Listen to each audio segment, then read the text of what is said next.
नमस्कार बंधुरा आमिष फेले निरामिष परिवारे आपनादेर सबाइके स्वागत जानिए और बड़ोदिनेर अग्रिम शुभेच्छा और प्रीति भालोबासा जानिए एक नतून रेसिपि निये चले एलाम बड़ा दिए सब्जिर झोल बा डालना।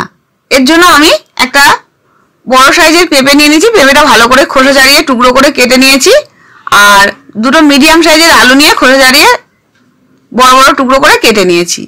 और मुगेर डाल निয়েছি 4 থেকে 5 ঘন্টা ভিজিয়ে রেখেছিলাম। সেই মুগের ডালটা একটু আদা আর দুটো কাঁচা লঙ্কা দিয়ে আমি এটা বেটে নেব। ডালটা বেটে নিয়ে তারপরে ফিরে আসছি।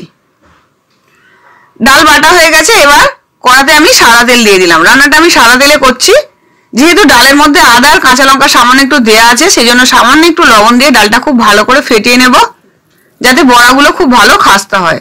ডালটা ভালোভাবে ফেটিয়ে নিয়ে তারপরে ছোট ছোট বড়ার আকারে এইভাবে ভেজে নেব।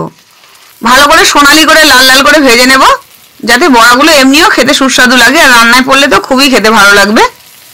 সমস্ত বড়া আমি দুবারে ভেজে নিয়েছি। ঠিক এভাবে সোনালি করে ভেজে নেবেন আর এই বড়াগুলো আপনারা শুধুও খেতে পারবেন এতই টেস্টি হয়। আমি এখানে মুগের ডালে করেছি আপনারা ছোলার ডাল বা মটর ডাল ভিজিয়েও সেই ডালেরও বড়া করে এই রান্নাতে দিতে পারেন।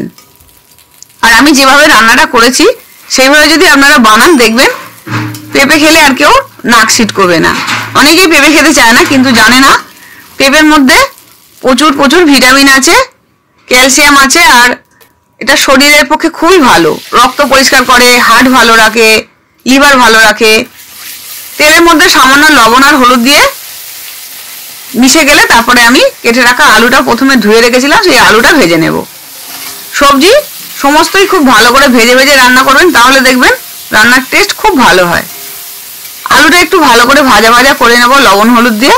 তারপরে আলুটা একটু ভাজা হয়ে গেলে গায়ে একটু হালকা রং এসে গেছে তখন আমি এটা তুলে নেব।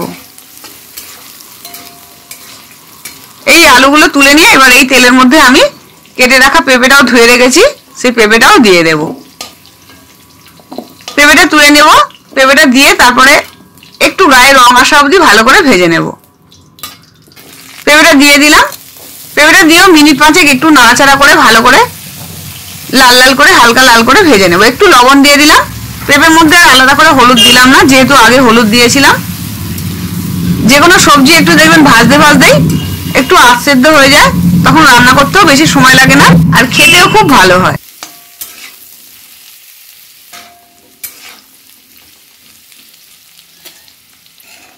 পেঁপেগুলো ভাজা হয়ে গেছে, একটু গায়ে রং এসে গেছে। এবার আমি পেঁপেগুলো তুলে নিচ্ছি।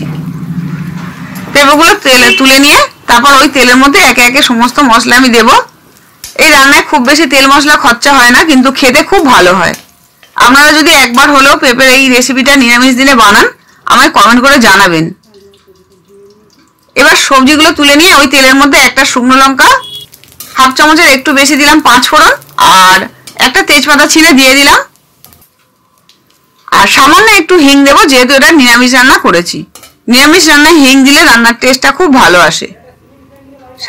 হাফ চামচের মতন দিলাম আদা বাটা, হাফ চামচ ধনে বাটা আর হাফ চামচ দিলাম জিরে বাটা আর হাফ চামচ দিলাম লঙ্কা বাটা। একটু জল দিয়ে ভালো করে মশলাটা কষিয়ে নেব। সমস্ত মশলাই আমি বাটা মশলাই করেছি।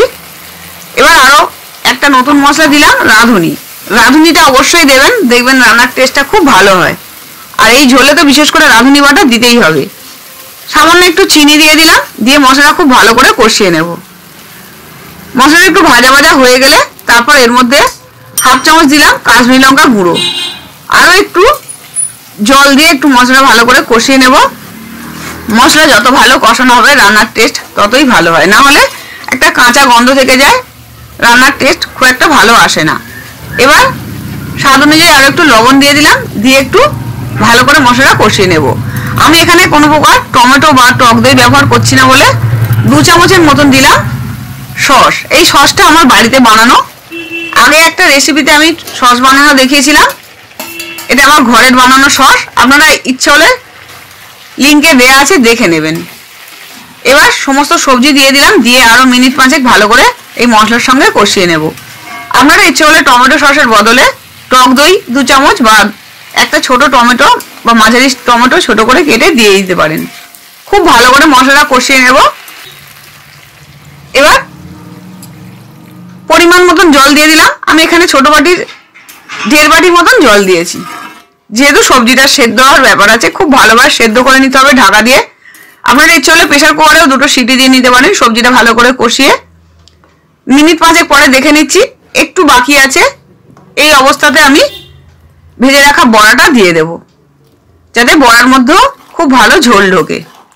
বড়াটা দিয়ে মিনিট 5 ভালো করে আরো সেদ্ধ করে নেব। আর যে তেজপাতাগুলো আছে এগুলো ফেলে দেব। তেজপাতা মুখে পড়লে খেতে ভালো লাগে না, সেজন্য তেজপাতাগুলো তুলে ফেলে দিলাম। তেজপাতাগুলো তুলে ফেলে দিয়ে আরো মিনিট 5 ভালো করে সেদ্ধ হয়ে যাওয়ার পরে আমি এতে হাফ চামচ দিলাম, হাফ চামচ দেবো গরম মশলা গুঁড়ো, আর হাফ চামচের একটু বেশি ঘি দেব। ঘি আর গরম মশলাটা অবশ্যই দেবেন।